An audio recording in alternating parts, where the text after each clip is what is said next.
ਸਤਿ ਸ਼੍ਰੀ ਅਕਾਲ ਜੀ। ਚੈਨਲ ਪੰਜਾਬੀ ਦੇਖ ਰਹੇ ਸਾਰੇ ਦਰਸ਼ਕਾਂ ਦਾ ਮੈਂ ਸ਼ਰੀ ਸਵਾਗਤ ਕਰਦੀ ਹਾਂ। ਬੁਲੇਟਿਨ ਦਾ ਆਗਾਜ਼ ਕਰ ਲੈਂਦੇ ਹਾਂ ਹੈਡਲਾਈਨਸ ਦੇ ਨਾਲ। बीसी च पेड सिक लीव प्रोग्राम होदा होया ऐलान। 21 दिसंबर 2021 तक रहेगी paid sick leave short term program की मियाद।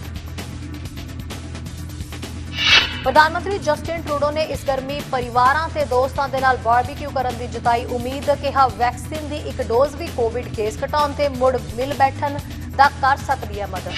वड्डियां गोलीबारी दीयां वारदातां तो बाद पुलिस उच्च अधिकारियां दी पब्लिक सेफ्टी मंत्री दे नाल होवेगी बैठक। गिरोहां दे नाल जुड़े गोलीकांडां संबंधी होवेगी वार्तालाप।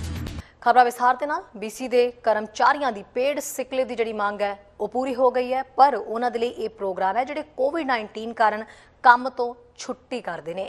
ਵਰਕਰਾਂ ਤੇ ਕਾਰੋਬਾਰਾਂ ਦੀ ਭਰਪਾਈ ਦੇ ਵਿੱਚ ਮਦਦ ਕਰੇਗਾ ਇਹ ਪ੍ਰੋਗਰਾਮ। ਇਸ ਪ੍ਰੋਗਰਾਮ ਦੇ ਤਹਿਤ ਕੋਵਿਡ-19 ਦੇ ਨਾਲ ਸੰਬੰਧਿਤ 3 ਦਿਨਾਂ ਦੀ ਪੇਡ ਸਿਕ ਲੀਵ ਅਦਾਇਗੀ ਹੋਵੇਗੀ।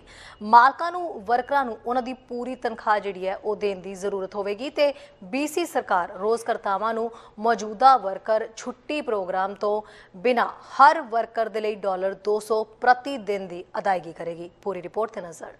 BC सूबे ने ऐलान किया है कि कोविड-19 तो प्रभावित लोगों की सहायता के लिए 2021 के अंत तक सारे कर्मचारियों को 3 दिनों की अदायगी यानी पेड सिक लीव मिलेगी। किरत मंत्री हैरी बैंस ने मंगलवार को यह कानून पेश करदਿਆਂ कहा कि 31 दिसंबर तक लागू रहेगा। बैंस ने कहा कि पेड सिक लीव का भुगतान करना कारोबार लिए चंगा है, कामिਆਂ ਲਈ चंगा है, साडे भाईचारे ਲਈ चंगा है ਤੇ ਸਾਡੀ ਆਰਥਿਕਤਾ ਦੇ ਵਿੱਚ ਤੇਜ਼ੀ ਲਿਆਉਣ ਦੇ ਵਿੱਚ ਵੀ ਸਹਾਇਤਾ ਕਰੇਗਾ। ਉਹਨਾਂ ਨੋਟ ਕੀਤਾ ਹੈ ਕਿ ਸੂਬਾਈ ਸਰਕਾਰ ਲਾਗਤ ਦੇ ਨਾਲ ਕਾਰੋਬਾਰਾਂ ਦਾ ਸਮਰਥਨ ਕਰਨ ਦੇ ਲਈ ਵੱਡੇ ਪੱਧਰ ਤੇ ਕਦਮ ਵਧਾਏਗਾ। ਨਵੇਂ ਕਾਨੂੰਨ ਮੁਤਾਬਕ ਕਾਮੇ ਕਵਰ ਜਿਹੜੇ ਕੀਤੇ ਜਾਣਗੇ ਉਹਨਾਂ ਦੇ ਕੋਲ ਕੋਵਿਡ-19 ਦੇ ਲੱਛਣ ਤੇ ਜਿਹੜੇ ਟੈਸਟਾਂ ਦੀ ਉਡੀਕ ਕਰ ਰਹੇ ਨੇ ਉਹ ਸ਼ਾਮਿਲ ਹੋਣਗੇ। ਐਮਪਲੋਇਮੈਂਟ ਸਟੈਂਡਰਡਸ ਐਕਟ ਵਿਚਲੀਆਂ ਸੋਧਾਂ ਦਾ ਅਰਥ ਇਹ ਵੀ ਹੈ ਕਿ ਮਾਲਕਾਂ ਦੇ ਵੱਲੋਂ ਕਾਮਿਆਂ ਦੀ ਪੂਰੀ ਤਨਖਾਹ ਦਾ ਭੁਗਤਾਨ ਕਰਨਾ ਪਵੇਗਾ। ਸੂਬੇ ਦਾ ਕਹਿਣਾ ਹੈ ਕਿ ਇਹ ਉਹਨਾਂ ਮਾਲਕਾਂ ਨੂੰ ਵਾਪਸੀ ਦੇਵੇਗਾ ਜਿਨ੍ਹਾਂ ਦੇ ਕੋਲ ਹਰੇਕ ਕਰਮਚਾਰੀ ਲਈ ਰੋਜ਼ਾਨਾ $200 ਦੀ ਪੇਡ ਸਿਕ ਲੀਵ ਦਾ ਪ੍ਰੋਗਰਾਮ ਨਹੀਂ ਹੈ। ਵਰਕਸੇਫ BC ਸੂਬੇ ਦੇ ਵੱਲੋਂ ਇਹਨਾਂ ਅਦਾਇਗੀਆਂ ਦਾ ਪ੍ਰਬੰਧਨ ਕਰਨ ਦਾ ਇੰਚਾਰਜ ਹੋਵੇਗਾ। ਪ੍ਰੀਮੀਅਰ ਜੌਨ ਹੌਰਗਨ ਨੇ ਇਸ ਮੌਕੇ ਕਿਹਾ ਕਿ ਉਹਨਾਂ ਦੇ ਪਰਿਵਾਰਾਂ ਤੇ ਸਹਿਕਰਮੀਆਂ ਨੂੰ ਬਚਾਉਣ ਦਾ ਸਭ ਤੋਂ ਉੱਤਮ ਢੰਗ ਇਹ ਹੈ ਕਿ ਭੁਗਤਾਨ ਕੀਤੀ ਬਿਮਾਰੀ ਛੁੱਟੀ ਪ੍ਰੋਗਰਾਮ ਹੋਵੇ। ਸੂਬੇ ਦਾ ਕਹਿਣਾ ਹੈ ਕਿ ਇਸ ਛੋਟੀ ਮਿਆਦ ਦੇ ਪੇਡ ਸਿਕ ਲੀਵ ਦਾ ਮਕਸਦ ਮਜ਼ਦੂਰਾਂ ਦੇ ਵਿਚਕਾਰਲੇ ਪਾੜੇ ਨੂੰ ਪੂਰਾ ਕਰਨਾ ਹੈ ਕਿ ਜਦੋਂ ਉਹ ਪਹਿਲਾਂ ਬਿਮਾਰ ਮਹਿਸੂਸ ਕਰਦੇ ਨੇ ਤੇ ਜਦੋਂ ਫੈਡਰਲ ਕੈਨੇਡਾ ਰਿਕਵਰੀ ਬਿਮਾਰੀ ਲਾਭ ਤੇ ਪਹੁੰਚ ਕਰ ਸਕਦੇ ਨੇ। ਇਸ 3 ਦਿਨ ਪੇਡ ਸਿਕ ਲੀਵ ਦੀ ਤਨਖਾਹ ਤੋਂ ਇਲਾਵਾ ਕਾਨੂੰਨ ਤੋਂ ਇਹ ਵੀ ਉਮੀਦ ਲਗਾਈ ਜਾ ਰਹੀ ਹੈ ਕਿ ਉਹ ਮਜ਼ਦੂਰਾਂ ਦੇ ਲਈ ਪੱਕੇ ਤੌਰ ਤੇ ਭੁਗਤਾਨ ਕੀਤੀ ਪੇਡ ਸਿਕ ਲੀਵ ਪੈਦਾ ਕਰਨ ਜੋ ਬਿਮਾਰੀ ਜਾਂ ਸੱਟ ਕਾਰਨ ਆਪਣੀ ਨੌਕਰੀ ਤੇ ਵਾਪਸ ਨਹੀਂ ਜਾ ਸਕਦੇ। ਇਹ ਪ੍ਰੋਗਰਾਮ 1 ਜਨਵਰੀ 2022 ਨੂੰ ਸ਼ੁਰੂ ਹੋਣਾ ਤੈਅ ਹੋਇਆ ਹੈ। ਇਸ ਯੋਜਨਾ ਬਾਰੇ ਵੇਰਵੇ ਸਕੈਚ ਹੋਲਡਰਾਂ ਦੇ ਨਾਲ ਸਲਾਹ ਮਸ਼ਵਰੇ ਤੋਂ ਬਾਅਦ ਅੰਤਮ ਰੂਪ ਦੇਣਾ ਤੈਅ ਹੋਇਆ ਹੈ। ਇਹ ਹਫ਼ਤੇ ਤੋਂ ਬਾਅਦ ਉਦੋਂ ਆਇਆ ਜਦੋਂ ਵਿਕਟੋਰੀਆ ਨੂੰ ਇਹ ਪਤਾ ਲੱਗਿਆ ਸੀ ਕਿ ਫੈਡਰਲ ਸਰਕਾਰ ਆਪਣੀ ਕੋਵਿਡ-19 ਬਿਮਾਰ ਤਨਖਾਹ ਪ੍ਰੋਗਰਾਮ ਦਾ ਵਿਸਥਾਰ ਨਹੀਂ ਕਰੇਗਾ। ਪਿਛਲੇ ਮਹੀਨੇ ਸੂਬੇ ਨੇ ਬਿਮਾਰ ਤਨਖਾਹ ਨੂੰ ਵਧਾਉਣ ਦੇ ਵਿੱਚ ਤਬਦੀਲੀਆਂ ਕਰਨ ਦਾ ਵਾਅਦਾ ਕੀਤਾ ਸੀ। ਹੌਰਗਨ ਨੇ ਕਿਹਾ ਸੀ ਕਿ ਫੈਡਰਲ ਸਰਕਾਰ ਦੇ ਕੋਲ ਕਮਾਈ ਤੇ ਰੋਜ਼ਗਾਰ ਦੇ ਆਧਾਰ ਤੇ ਮੌਜੂਦਾ ਪ੍ਰੋਗਰਾਮ ਨੇ। ਉਮੀਦ ਸੀ ਕਿ ਔਟਵਾਦੀ ਹਾਲ ਹੀ ਦੇ ਵਿੱਚ ਬਜਟ ਦੇ ਵਿੱਚ ਇੱਕ ਯੋਜਨਾ ਜਿਹੜੀ ਹੈ ਉਹ ਹੋਵੇਗੀ, ਪਰ ਇਹ ਅਜੇ नहीं हुई।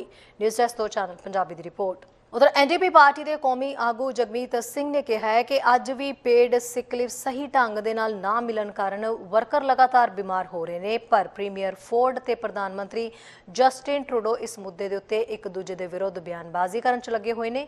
सिंह ने आख्या है कि इस समय जरूरी है कि कैनेडियनां की सुरक्षा के लिए वर्करां की बांह फड़ी जाए। We're seeing the Premier of Ontario, Doug Ford, obsessed with fighting with the federal government, and then Justin Trudeau, the Prime Minister, fighting back, when really the focus has to be on getting people the help they need. Of course, we need to be better at ensuring that the borders are secure and that no new variants are entering the country, but we know the most important thing right now, the most important thing, based on all the expert evidence, is that people are getting sick at work and that paid sick leave would save lives. So we continue to put pressure on the federal government, Justin Trudeau, to improve the paid sick leave program. It needs to be better, more flexible, cover entire salary for a worker, the day's work. Make sure that it is flexible and easy to access. These things would save lives. That's what we want to see. And we want to know that every step possible, every resource possible is being used to get people vaccinated. We know people need to get vaccinated and people need to be safe so they don't go into work sick. These are two concrete things we can do right now. That's where the focus should be. So I can say very clearly that the people who are not wearing masks, who aren't following public health and public health expert advice, are putting other people in danger. They're not thinking about their neighbors, the people around them, and they are risking an increased spread of COVID-19, which is going to make things worse. And so I would say to folks, we are in this pandemic where we have to take care of one another. We've got to look out for one another. And it is important to follow public health guidelines so that we can reduce the spread and so we can keep each other safe. And I would encourage everyone to do that. And those who aren't doing it, I would remind you, you are putting your friends, your neighbors, the people in your communities at risk. And it's the wrong thing to do. And I've opposed the expansion. So Trans Mountain was an expansion. And really, I'm focused on what we can do to create jobs. And we know that right now, resource sector workers in Alberta are hard hit. And so we're proposing solutions to get people jobs right now, not in a distant future, not in a precarious and unpredictable way, but something concrete right now. So we've talked about putting money towards remediating abandoned oil wells as a way to create jobs right now for those workers. There is an urgency right now. People don't have jobs, and projects that are counting on future potential of expansion and future potential for sales without having a market that ਆਪਣੇ ਸਗੇ ਸੰਬੰਧੀਆਂ ਦੇ ਨਾਲ barbecue ਕਰਨ ਵਾਲੇ ਲੋਕਾਂ ਦੇ ਲਈ ਚੰਗੀ ਖਬਰ ਹੈ। ਬਾਰਬੀਕਿਊ ਕਰਨ ਵਾਲੇ ਹੁਣ ਕਰੋ ਆਪਣੀ ਤਿਆਰੀ, ਖਾਸ ਕਰਕੇ ਜਿਨ੍ਹਾਂ ਨੇ ਆਪਣੇ ਪਰਿਵਾਰਾਂ ਜਾਂ ਦੋਸਤਾਂ ਨੂੰ ਇਕੱਠੇ ਕਰਦੇ ਹੋਏ ਬਾਰਬੀਕਿਊ ਪਾਰਟੀ ਕਰਨੀ ਹੈ। ਉਹ ਲੋਕ ਖਾਸ ਤੌਰ ਤੇ ਤਿਆਰੀ ਕਰਨ, ਕਿਉਂਕਿ ਕੈਨੇਡਾ ਦੇ ਵਿੱਚ ਇਸ ਗਰਮੀ ਸਭ ਠੀਕ ਠਾਕ ਹੋਣ ਦੀ ਉਮੀਦ ਪ੍ਰਗਟਾਈ ਜਾ ਰਹੀ ਹੈ, ਕਿਉਂਕਿ ਵੈਕਸੀਨੇਸ਼ਨ ਦੀ ਇੱਕ ਖੁਰਾਕ ਵੀ ਜਿਹੜੀ ਹੈ ਉਹ ਵੀ ਕੋਵਿਡ ਮਾਮਲੇ ਘਟਾਉਣ ਦੇ ਵਿੱਚ ਮਦਦ ਕਰ ਸਕਦੀ ਹੈ। ਅਜਿਹਾ ਮੰਨਣਾ ਹੈ ਪ੍ਰਧਾਨ ਮੰਤਰੀ ਜਸਟਿਨ ਟਰੂਡੋ ਦਾ। ਆਓ ਦੇਖਦੇ ਹਾਂ ਹੋਰ ਕੀ ਕਿਹਾ ਉਹਨਾਂ ਨੇ। ਕੈਨੇਡੀਅਨ ਜਿਹੜੇ ਬਾਰਬੀਕਿਊ ਪਾਰਟੀ ਕਰਨ ਦੇ ਲਈ ਤਰਸ ਗਏ ਸਨ, ਉਹਨਾਂ ਦੇ ਲਈ ਚੰਗੀ ਖਬਰ ਇਹ ਹੈ ਕਿ ਕੈਨੇਡੀਅਨ ਇਸ ਗਰਮੀ ਦੇ ਵਿੱਚ ਆਪਣੇ ਦੋਸਤਾਂ ਤੇ ਪਰਿਵਾਰਾਂ ਨੂੰ ਇੱਕ ਬਾਰਬੀਕਿਊ ਦੇ ਲਈ ਬੁਲਾ ਸਕਦੇ ਨੇ। ਜੋ ਕੋਵਿਡ-19 ਲਾਗ ਦੀਆਂ ਦਰਾਂ ਘਟ ਜਾਂਦੀਆਂ ਨੇ ਤਾਂ ਬਹੁਤ ਸਾਰੀ ਆਬਾਦੀ ਨੂੰ ਇੱਕ ਖੁਰਾਕ ਦੇ ਨਾਲ ਟੀਕਾ ਲਗਾਇਆ ਜਾਂਦਾ ਹੈ। ਇੱਕ ਮੀਡੀਆ ਕਾਨਫਰੰਸ ਨੂੰ ਸੰਬੋਧਿਤ ਕਰਦਿਆਂ ਟਰੂਡੋ ਨੇ ਕਿਹਾ ਕਿ ਦੇਸ਼ ਦੇ ਵਿੱਚ ਇੱਕ ਵਧੀਆ ਖੁਰਾਕ ਹੋ ਸਕਦੀ ਹੈ। ਘੱਟ ਕੋਵਿਡ-19 ਪਾਬੰਦੀਆਂ ਨੇ, ਜਿਵੇਂ ਕਿ ਬਾਹਰੀ ਇਕੱਠ, ਪਰ ਸਿਰਫ ਤਾਂ ਹੀ ਜੇ ਅਸੀਂ ਦੇਸ਼ ਭਰ ਦੇ ਵਿੱਚ ਕੋਵਿਡ ਦੇ ਜਿਹੜੇ ਮਾਮਲੇ ਨੇ ਉਹਨਾਂ ਨੂੰ ਕੁਚਲ ਦਈਏ। ਉਹਨਾਂ ਕਿਹਾ ਕਿ ਅਸੀਂ ਸਾਰੇ ਇਸ ਤਰ੍ਹਾਂ ਦੀਆਂ ਗਰਮੀਆਂ ਚਾਹੁੰਦੇ ਹਾਂ ਜਿੱਥੇ ਸਾਰੇ ਅਜ਼ੀਜ਼ਾਂ ਨੂੰ ਦੇਖ ਸਕੀਏ, ਉਹਨਾਂ ਨੂੰ ਬਾਰਬੀਕਿਊ ਦੇ ਲਈ ਬੁਲਾ ਸਕੀਏ। ਇੱਕ ਗਰਮੀਆਂ ਜਿਸ ਦੇ ਵਿੱਚ ਬਹੁਤ ਸਾਰੇ ਕੈਨੇਡੀਅਨਾਂ ਨੇ ਇੱਕ ਖੁਰਾਕ ਹਾਸਲ ਕੀਤੀ ਹੈ, ਜਿਸ ਦੇ ਨਾਲ ਦੇਸ਼ ਭਰ ਦੇ ਵਿੱਚ ਕੇਸਾਂ ਦਾ ਭਾਰ ਜਿਹੜਾ ਹੈ ਉਹ ਘਟ ਜਾਂਦਾ ਹੈ। ਸਾਨੂੰ ਆਪਣੇ ਦੋਸਤਾਂ ਦੇ ਨਾਲ ਇਕੱਠੇ ਬੈਠਣ ਦੇਵੇਗਾ। ਫੈਡਰਲ ਸਿਹਤ ਅਧਿਕਾਰੀਆਂ ਨੇ 23 ਅਪ੍ਰੈਲ ਨੂੰ ਕਿਹਾ ਕਿ ਜੇ ਕੈਨੇਡਾ ਦੇ ਲੋਕ ਸਿਹਤ ਦੀ ਘੱਟ ਪਾਬੰਦੀਆਂ ਦੀ ਗਰਮੀ ਦੇ ਵਿੱਚ ਉਮੀਦ ਕਰ ਰਹੇ ਨੇ ਤਾਂ 75% ਬਾਲਗਾਂ ਨੂੰ ਕੋਵਿਡ-19 ਟੀਕੇ ਦੀ ਘੱਟੋ ਘੱਟ ਖੁਰਾਕ ਜਿਹੜੀ ਇੱਕ ਲੈਣ ਦੀ ਲੋੜ ਜ਼ਰੂਰ ਹੈ। ਜਨਤਕ ਸਿਹਤ ਮਾਡਲਿੰਗ ਨੇ ਦਿਖਾਇਆ ਕਿ ਗਰਮ ਮਹੀਨਿਆਂ ਦੇ ਲਈ ਇੱਕ ਸੁਰੱਖਿਅਤ ਲਿਫਟਿੰਗ ਦ੍ਰਿਸ਼ਟਾਰਥ ਹੈ ਕਿ 3/4 ਕੈਨੇਡੀਅਨਾਂ ਨੂੰ ਘੱਟੋ ਘੱਟ ਇੱਕ ਕੋਰੋਨਾ ਵਾਇਰਸ ਸ਼ਾਟ ਦੀ ਲੋੜ ਹੈ ਤੇ 20% ਨੂੰ ਦੂਜੀ ਸ਼ਾਟ ਦੀ ਜ਼ਰੂਰਤ ਹੋਵੇਗੀ। ਕੈਨੇਡਾ ਦੇ ਵਿੱਚ ਤਕਰੀਬਨ 37.7 ਮਿਲੀਅਨ ਲੋਕਾਂ ਦੀ ਆਬਾਦੀ ਹੈ, ਜਿਨ੍ਹਾਂ ਦੇ ਵਿੱਚੋਂ ਲਗਭਗ 31.5 ਮਿਲੀਅਨ ਦੀ ਉਮਰ 16 ਸਾਲ ਤੋਂ ਵੱਧ ਹੈ ਤੇ ਕੋਵਿਡ-19 ਟੀਕਿਆਂ ਦੇ ਲਈ ਯੋਗ ਹੈ। ਕੋਵਿਡ ਵੈਕਸੀਨ ਟਰੈਕਰ ਦੇ ਅਨੁਸਾਰ ਮੰਗਲਵਾਰ ਤੱਕ 39.9% ਯੋਗ ਬਾਲਗਾਂ ਨੂੰ ਘੱਟੋ ਘੱਟ ਇੱਕ ਸ਼ਾਟ ਮਿਲਿਆ। ਇਸ ਦੇ ਆਲੇ ਦੁਆਲੇ 15 ਮਿਲੀਅਨ ਕੈਨੇਡੀਅਨ ਨੇ। ਜੂਨ ਦੇ ਅੰਤ ਤੱਕ ਟਰੂਡੋ ਨੇ ਕਿਹਾ ਕਿ ਹਰੇਕ ਯੋਗ ਕੈਨੇਡੀਅਨ ਦੇ ਲਈ ਇੱਕ ਖੁਰਾਕ ਪ੍ਰਾਪਤ ਕਰਨ ਦੇ ਲਈ ਕਾਫੀ ਟੀਕੇ ਹੋਣਗੇ। ਟਰੂਡੋ ਨੇ ਕਿਹਾ ਕਿ ਇੱਕ ਖੁਰਾਕ ਸਾਨੂੰ ਮੁੜ ਤੋਂ ਕੰਮ ਕਰਨ, ਸਕੂਲ ਜਾਣ ਤੇ ਆਮ ਸਥਿਤੀ ਬਾਰੇ ਗੱਲ ਕਰਨ ਦੇ ਯੋਗ ਬਣਾਵੇਗੀ, ਪਰ ਇਕੱਲਾ ਟੀਕੇ ਗਰਮੀਆਂ ਦੇ ਵਿੱਚ ਪਾਬੰਦੀਆਂ ਨੂੰ ਘੱਟ ਨਹੀਂ ਹੋਣ ਦੇਣਗੇ। ਟਰੂਡੋ ਨੇ ਕਿਹਾ ਕਿ ਕੋਰੋਨਾ ਵਾਇਰਸ ਕੇਸ ਦੇ ਅੰਕੜਿਆਂ ਦੇ ਨਿਰਧਾਰਤ ਹੋਣ ਤੱਕ ਪਾਬੰਦੀਆਂ ਨੂੰ ਵੀ ਆਪਣੇ ਸਥਾਨ ਤੇ ਰਹਿਣ ਦੀ ਲੋੜ ਹੈ। ਟਰੂਡੋ ਨੇ ਕੋਈ ਖਾਸ ਸਾਂਝੀ ਨਹੀਂ ਕੀਤੀ, ਪਰ ਕਿਹਾ ਕਿ ਹਰ ਪ੍ਰਾਂਤ ਦੀ ਆਪਣੀ ਹੱਦ ਹੁੰਦੀ ਹੈ। ਉਹਨਾਂ ਚੇਤਾਵਨੀ ਦਿੰਦੇ ਕਿਹਾ ਕਿ ਬਹੁਤ ਜਲਦੀ ਪਾਬੰਦੀਆਂ ਹਟਾਉਣਾ ਹੀ ਕੈਨੇਡਾ ਨੂੰ ਚੌਥੀ ਲਹਿਰ ਦੇ ਵਿੱਚ ਪਾ ਦੇਵੇਗਾ। ਹੈਲਥ ਕੈਨੇਡਾ ਮੁਤਾਬਕ ਮੰਗਲਵਾਰ ਤੱਕ ਕੈਨੇਡਾ ਦੇ ਵਿੱਚ 6,325 ਨਵੇਂ ਕੋਵਿਡ ਮਾਮਲੇ ਤੇ 40 ਮੌਤਾਂ ਹੋਈਆਂ ਨੇ। ਨਿਊਜ਼ ਡੈਸਕ ਤੋਂ ਚੈਨਲ ਪੰਜਾਬੀ ਦੀ ਰਿਪੋਰਟ। ਲਗਾਤਾਰ ਤੇ ਸ਼ਰੇਆਮ ਚੱਲ ਰਹੀ ਗੋਲੀ ਦੀਆਂ ਘਟਨਾਵਾਂ ਕਾਰਨ ਜੋ ਚਿੰਤਾ ਬਣੀ ਹੋਈ ਹੈ ਉਸ ਤੇ ਪੁਲਿਸ ਦੀ ਕਾਰਵਾਈ ਤੇ ਵੀ ਸਵਾਲ ਉੱਠ ਰਹੇ ਨੇ, ਜਿਸ ਤੋਂ ਬਾਅਦ ਲੋਅਰ ਮੇਨਲੈਂਡ ਦੇ ਉੱਚ ਪੁਲਿਸ ਅਧਿਕਾਰੀ ਪਬਲਿਕ ਸੇਫਟੀ ਮੰਤਰੀ ਦੇ ਨਾਲ ਮੁਲਾਕਾਤ ਕਰਨਗੇ ਤੇ ਅੱਗੇ ਦੀ ਰਣਨੀਤੀ ਸੰਬੰਧੀ ਖਾਕਾ ਤਿਆਰ ਕਰਨਗੇ ਕਿ ਇਹਨਾਂ ਘਟਨਾਵਾਂ ਨੂੰ ਰੋਕਣ ਦੇ ਲਈ ਕਿਹੜੀ ਸਖਤੀ ਕਰਨ ਦੀ ਲੋੜ ਹੈ। ਲੋਅਰ ਮੇਨਲੈਂਡ ਤੋਂ ਮੁੱਖ ਪੁਲਿਸ ਸਮੂਹ ਇਸ ਹਫ਼ਤੇ BC ਦੇ ਜਨਤਕ ਸੁਰੱਖਿਆ ਮੰਤਰੀ ਨਾਲ ਮੁਲਾਕਾਤ ਕਰਨ ਦੇ ਲਈ ਤਿਆਰ ਹੋਏ ਨੇ ਤਾਂ ਜੋ ਤਾਜ਼ਾ ਸਮੂਹਾਂ ਦੇ ਟਕਰਾਅ ਨੂੰ ਖਤਮ ਕਰਨ ਦੀ ਆਪਣੀ ਯੋਜਨਾ ਨੂੰ ਲਾਗੂ ਕੀਤਾ ਜਾ ਸਕੇ। ਇਹ ਉਦੋਂ ਹੋਇਆ ਜਦੋਂ ਦੋ ਵੱਡੀਆਂ ਸ਼ੂਟਿੰਗਾਂ ਵੀਕਐਂਡ ਤੇ ਪਬਲਿਕ ਪਲੇਸ ਤੇ ਹੋਈਆਂ।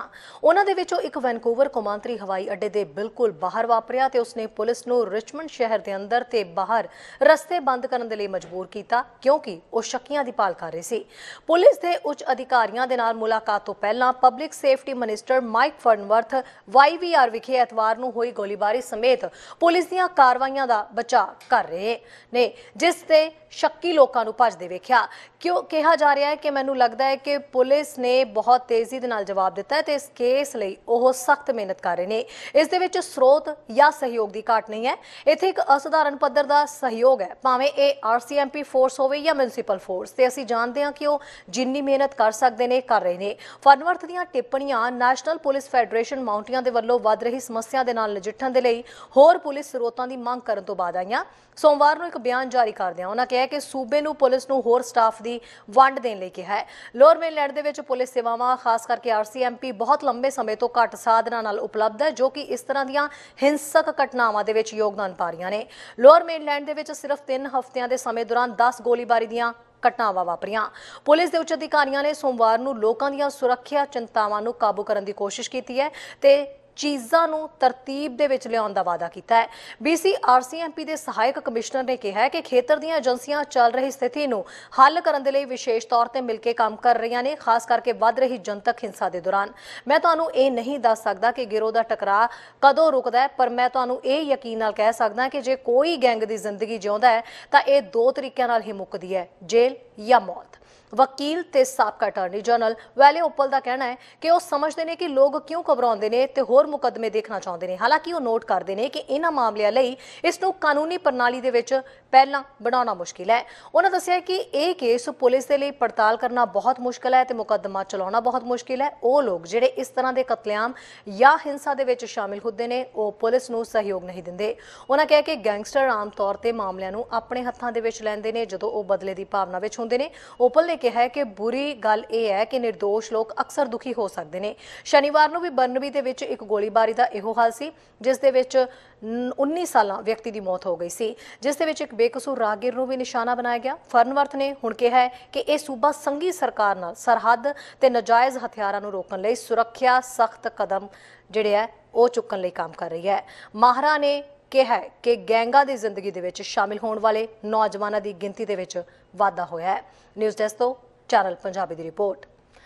NDP ਪਾਰਟੀ ਦੇ MPP ਗੁਰਰਤਨ ਸਿੰਘ ਨੇ ਦੋਸ਼ ਲਗਾਇਆ ਕਿ associate minister Prabhmeet Sarkaria province ਵਾਸੀਆਂ ਨੂੰ ਕਨਫਿਊਜ਼ ਕਰ ਰਹੇ ਨੇ। ਉਹਨਾਂ ਆਖਿਆ ਕਿ ਮਿਨਿਸਟਰ ਨੇ ਬਿਆਨ ਦਿੱਤਾ ਹੈ ਕਿ ਫਾਈਜ਼ਰ ਇਫੈਕਟਿਵ ਨਹੀਂ ਹੈ, ਜੋ ਕਿ ਸਰਾਸਰ ਗਲਤ ਹੈ। ਇਸ ਦਾ ਜਵਾਬ ਦਿੰਦਿਆਂ ਗਵਰਨਮੈਂਟ ਹਾਊਸ ਲੀਡਰ ਨੇ ਕਿਹਾ ਕਿ ਨਵੇਂ ਵੇਰੀਐਂਟ ਲਗਾਤਾਰ ਸਾਹਮਣੇ ਆ ਰਹੇ ਨੇ। ਇਸ ਦੇ ਲਈ ਫੈਡਰਲ ਸਰਕਾਰ ਨੂੰ ਬਾਰਡਰ ਮੁਕੰਮਲ ਰੂਪ ਦੇ ਵਿੱਚ ਜਿਹੜੇ ਨੇ ਉਹ ਬੰਦ ਕਰਨੇ ਚਾਹੀਦੇ ਨੇ ਤਾਂ ਜੋ ਵੈਕਸੀਨਸ ਸੁਰੱਖਿਅਤ ਬਣੀਆਂ ਰਹਿਣ ਅਤੇ ਨਵੇਂ ਵੇਰੀਐਂਟ ਇੱਥੇ ਨਾ ਆਉਣ। Speaker, when everyone should be doing everything they can to get vaccines to COVID-19 hotspots and to fight vaccine hesitancy, the Conservative government's confusing and mixed messages aren't helping anyone.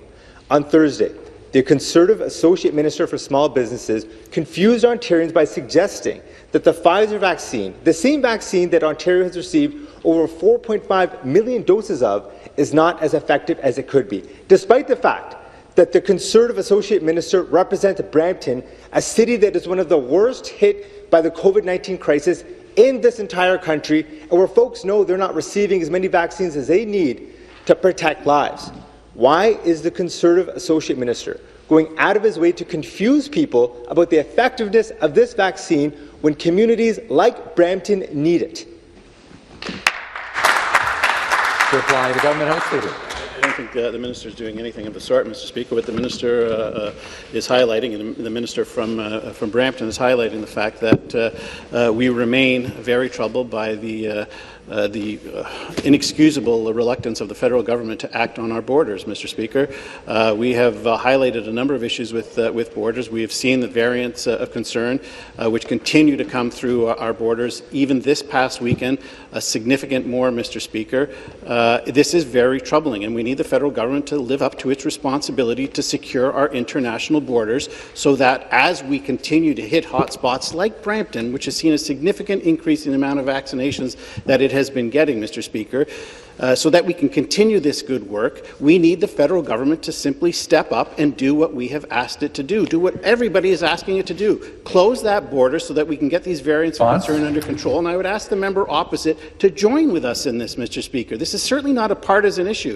We should all be concerned with what we're seeing at our international borders, and I hope that he will assist us. The supplementary question. Thank you, Speaker. Back to the Premier. Ontarians are smart. They listen to the science. They respect the expert doctors who have told them to take any vaccine available to them.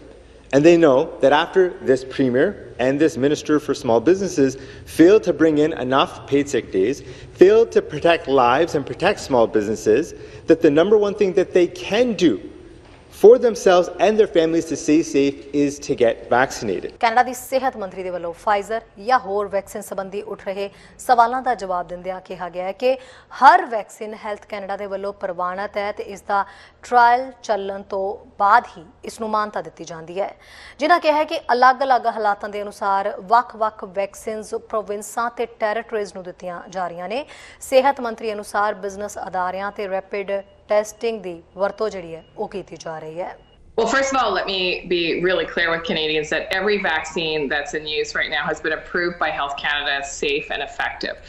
And of course, NACI's guidance is for provinces, territories, and immunizers so that they can make the best decisions about which product to use for which kinds of people. And we've seen them make advice around age categories, for example, or certain kinds of approaches, for example. And but I will just say that the best and safest shot is the first one you're offered, and healthcare professionals are the best people to talk to if you have any questions about vaccination for your own health. Well, I think, our approach has been to have a diverse portfolio of vaccines because there are a variety of different kinds of needs in the country, including geographical barriers, including different kinds of populations. And so our portfolio, as you know, has been diverse, built on that understanding that there are different vaccines that are right for different populations, and there are different realities in terms of how these vaccines are delivered. So right now we're working with the manufacturers of the approved vaccines, and in fact, we also have vaccines, Novavax, for example, Medicago, that have submitted to Health Canada for approval as they proceed down their clinical path. And we'll continue to assess the safety of all of these vaccines. This is an ongoing process. It's not a one-time and we're done. Health Canada continues to evolve their analysis based on the data that's accumulating in Canada, the data that's accumulating internationally, and we wouldn't hesitate to cease or pause the use of a product if it was shown to not have value, safety, or effectiveness. And in fact, a number of larger businesses have been using rapid testing as a layer of protection. Let's remember there is clearly no silver bullet in the pandemic, and all along we've been searching for silver bullets to protect people, to save lives, to end the pandemic. But each tool is really useful, and rapid testing can really highlight for a corporation, and it has, by the way, that there are cases, very asymptomatic cases in the workplace, which then allows for the company to take action very quickly. ਅੱਗੇ ਦੇਖਦੇ ਹਾਂ Edmonton ਤੋਂ ਸਾਡੇ senior ਪੱਤਰਕਾਰ ਕੁਲਮੀਤ ਸਿੰਘ ਸੰਘਾ ਦੀ ਇੱਕ ਖਾਸ update. Channel Punjabi ਵੇਖ ਰਿਹਾ ਸਮੂਹ ਦਰਸ਼ਕਾਂ ਨੂੰ ਕੁਲਮੀਤ ਸਿੰਘ ਵੱਲੋਂ ਨਿੱਘੀ ਜੀ ਆਇਆਂ। ਵਾਹਿਗੁਰੂ ਜੀ ਕਾ ਖਾਲਸਾ, ਵਾਹਿਗੁਰੂ ਜੀ ਕੀ ਫਤਿਹ। ਐਡਮਿੰਟਨ ਸ਼ਹਿਰ ਤੋਂ ਦੋ ਖਬਰਾਂ ਲੈ ਕੇ ਤੁਹਾਡੇ ਲਈ ਹਾਜ਼ਰ ਹਾਂ ਜੀ। ਸਾਡੇ ਸੂਬੇ ਦੇ ਵਿੱਚ ਫਿਰ ਜਿਹੜੇ ਜੀ ਨਵੇਂ ਕੇਸ ਜਿਹੜੇ ਆਏ ਨੇ ਉਹ 1597 ਕੇਸ ਆਏ ਨੇ ਕੱਲ੍ਹ ਸੋਮਵਾਰ ਵਾਲੇ ਦਿਨ, ਔਰ ਜਦੋਂ ਕਿ ਜਿਹੜੀ ਵੈਕਸੀਨ ਰੋਲ ਆਊਟ ਆ ਉਹ ਵਧਾਈ ਗਈ ਆ। ਹੁਣ ਸੂਬੇ ਦੇ ਵਿੱਚ 12 ਸਾਲ ਤੋਂ ਵੱਡੀ ਉਮਰ ਦੇ ਜਿਹੜੇ ਵਿਅਕਤੀ ਹੈ ਨੇ ਉਹ ਟੀਕਾ ਲਗਵਾ ਸਕਦੇ ਨੇ, ਔਰ ਦੱਸਿਆ ਜਾਂਦਾ ਵੀ ਕੱਲ੍ਹ ਯਾਨੀ ਕਿ ਸੋਮਵਾਰ 2:30 ਵਜੇ ਤੱਕ ਜਿਹੜੇ 1,12,000 ਅਲਬਰਟਨਸ ਨੇ ਜਿਹੜਾ ਜੀ ਆਪਣੇ ਪਹਿਲੇ ਸ਼ਾਟ ਲਈ ਬੁਕਿੰਗ ਕਰਵਾ ਲਈਆਂ ਸੀਗੀਆਂ। ਹੁਣ ਪ੍ਰੋਵਿੰਸ ਦਾ ਉੱਦਾਂ ਕਹਿਣਾ ਹੈਗਾ ਜੀ ਭਈ 19,16,957 ਡੋਜ਼ਸ ਜਿਹੜੀਆਂ ਵੈਕਸੀਨ ਦੀਆਂ ਉਹ ਆਲਰੇਡੀ ਦਿੱਤੀਆਂ ਜਾ ਚੁੱਕੀਆਂ ਨੇ, ਔਰ ਇਹ 27,918 ਉਦੋਂ ਇੱਕ ਦਿਨ ਪਹਿਲਾਂ ਨਾਲੋਂ ਜ਼ਿਆਦਾ ਹੈਗਾ।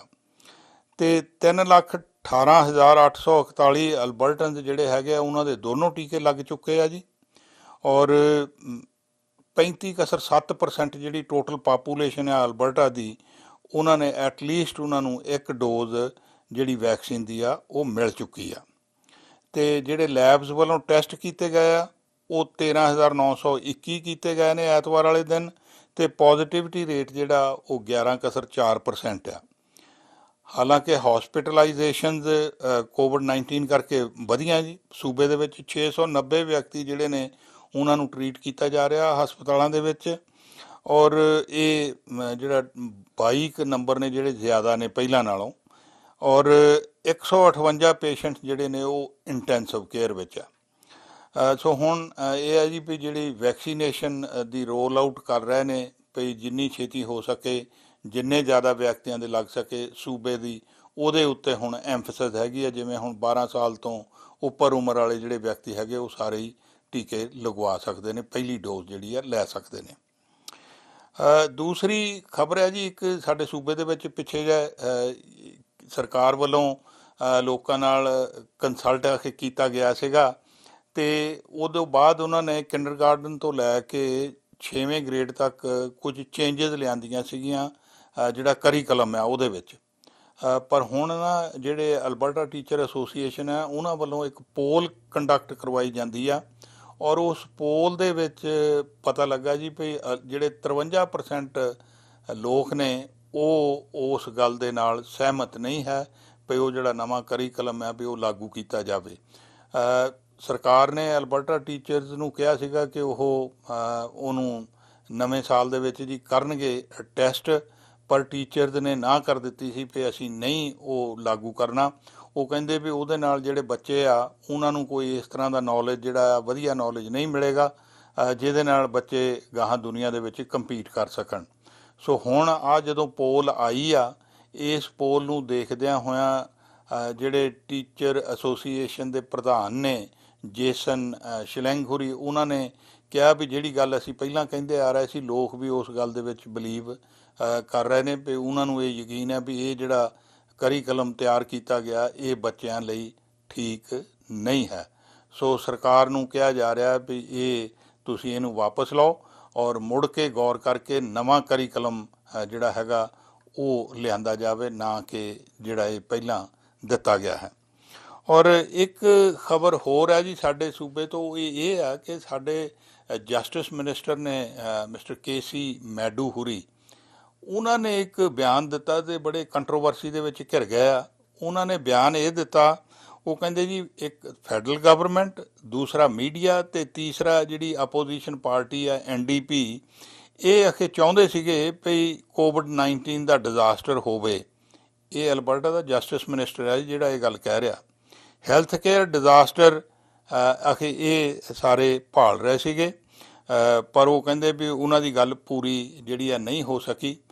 ਅਸੀਂ ਜਿਹੜੀਆਂ ਹੁਣ ਜਿਹੜੀਆਂ ਰਿਸਟ੍ਰਿਕਸ਼ਨਸ ਲਾਈਆਂ ਨੇ, ਅਤੇ ਅਸੀਂ ਚਾਹੁੰਦੇ ਸੀ ਵੀ ਅਲਬਰਟਨ ਕਿਤੇ ਇਸ ਤਰ੍ਹਾਂ ਦੀ ਸਥਿਤੀ ਦੇ ਵਿੱਚ ਨਾ ਫਸ ਜਾਣ।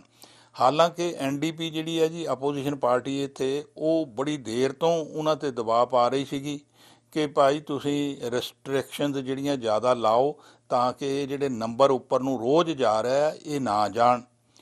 ਡੇਵਿਡ ਸ਼ੈਪਰਡ ਹੈ ਨੇ ਜਿਹੜੇ ਆਪੋਜੀਸ਼ਨ ਪਾਰਟੀ ਦੇ ਕ੍ਰਿਟਿਕ ਨੇ ਹੈਲਥ ਇਸ਼ੂਜ਼ ਦੇ, ਉਹਨਾਂ ਨੇ ਇਹ ਗੱਲ ਮਿਸਟਰ ਮੈਡੂ ਹੋਰਾਂ ਨੂੰ ਦੱਸੀ ਆ। ਉਹ ਕਹਿੰਦੇ ਜੀ ਵੀ ਇਹ ਬੜੀ ਮੰਦਭਾਗੀ ਗੱਲ ਹੈ ਕਿ ਇੱਕ ਮਿਨਿਸਟਰ ਦੇ ਮੂੰਹ ਤੋਂ ਇਹ ਗੱਲ ਜਿਹੜੀ ਆ ਰਹੀ ਆ। ਔਰ ਮਿਸਟਰ ਮੈਡੂ ਹੋਰਾਂ ਇਹ ਕਿਸੇ ਹੋਰ ਵਿਅਕਤੀ ਦੇ ਫੇਸਬੁੱਕ ਪੇਜ ਦੇ ਉੱਤੇ ਗੱਲ ਲਿਖੀ ਆ।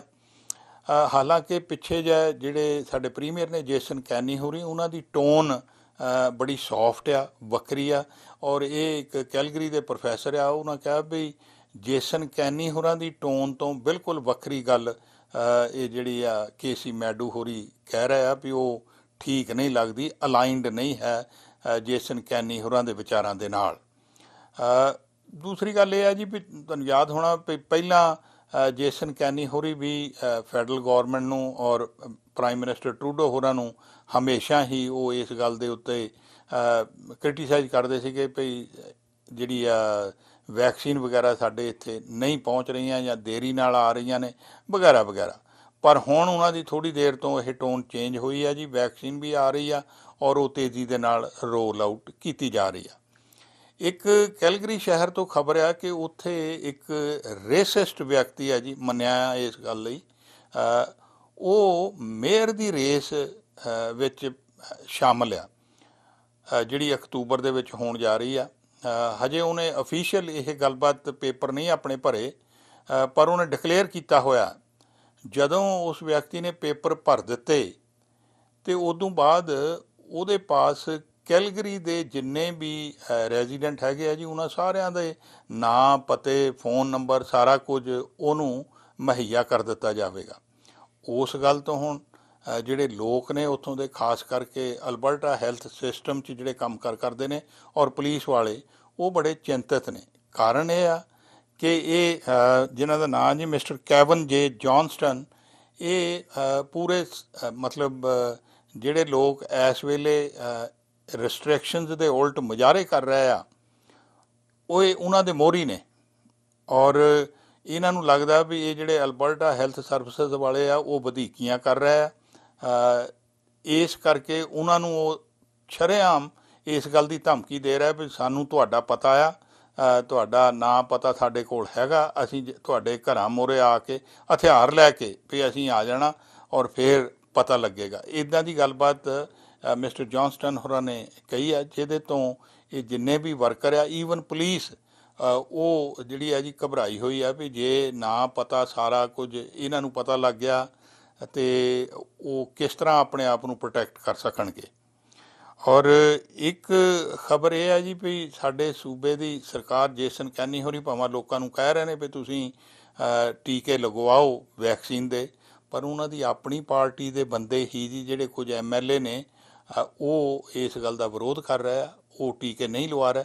ਉਹ ਇਹ ਕਹਿ ਰਹੇ ਆ ਭਈ ਇਹ ਜਿਹੜੀ ਰਿਸਟ੍ਰਿਕਸ਼ਨਸ ਅਤੇ ਟੀਕੇ ਲਵਾਉਣ ਵਾਲੀ ਗੱਲ ਆ, ਇਹਦੇ ਲਈ ਸਾਨੂੰ ਹੋਰ ਜ਼ਿਆਦਾ ਹਜੇ ਐਵੀਡੈਂਸ ਹੋਣਾ ਚਾਹੀਦਾ, ਤਾਂ ਅਸੀਂ ਟੀਕੇ ਲਵਾਵਾਂਗੇ। ਸੋ ਇਹ ਹਾਲਾਤ ਬਣੇ ਹੋਏ ਨੇ ਜੀ ਅਲਬਰਟਾ ਦੇ। ਚੈਨਲ ਪੰਜਾਬੀ ਲਈ ਕੁਲਮੀਤ ਸਿੰਘ ਸੰਘਾ, ਐਡਮਿੰਟਨ। ਸੋ ਖਬਰਾਂ ਤੇ ਜਾਣਕਾਰੀਆਂ ਦਾ ਸਿਲਸਿਲਾ ਫਿਲਹਾਲ ਇੱਥੇ ਮੁੱਕਦਾ ਹੈ। ਨਵੀਆਂ ਤੇ ਤਾਜ਼ਾ ਖਬਰਾਂ ਲੈ ਕੇ ਫਿਰ ਤੋਂ ਹਾਜ਼ਰ ਹੋਵਾਂਗੇ। ਤਦ ਤੱਕ ਲਈ ਸਾਰੇ ਆਪਣਾ ਖਿਆਲ ਰੱਖੋ, ਆਪਣੇ ਆਪ ਨੂੰ ਸੁਰੱਖਿਅਤ ਰੱਖੋ। ਇਜਾਜ਼ਤ ਦਿਓ, ਧੰਨਵਾਦ। ਸਾਡਾ ਹਰ ਇੱਕ ਪ੍ਰੋਗਰਾਮ ਦੇਖਣ ਤੇ ਸਾਡੇ ਨਾਲ ਜੁੜਨ ਲਈ ਸਬਸਕ੍ਰਾਈਬ ਕਰੋ ਚੈਨਲ ਪੰਜਾਬੀ ਤੇ ਨੋਟੀਫਿਕੇਸ਼ਨ ਲਈ ਬੈਲ ਆਈਕਨ ਵਾਲੇ ਬਟਨ ਤੇ ਕਲਿੱਕ ਕਰੋ।